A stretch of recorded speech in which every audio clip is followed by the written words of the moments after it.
খবরদার রান্নার বদনাম করবেন না কখনো। রান্নার বদনাম করেন নাকি?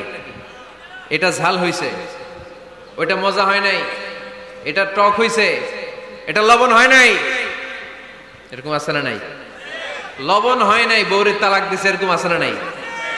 আহা, রান্না একটু ভালো হয় নাই, ঝাল হয়ে গেছে বেশি, বউরে মায়ের সুর, এরকম ডাকাইতে আছে না নাই?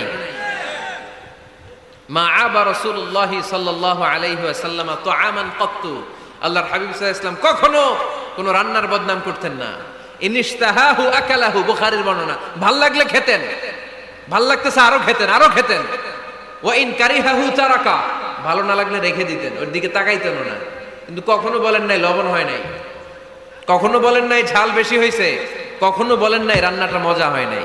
সুবহানাল্লাহ পড়বেন না? কি রাসূল ছিলেন আমার। এজন্য রান্নার বদনাম করবেন না, একসাথে মিলেমিশে খান, বরকত বাড়ায় দিবে কে?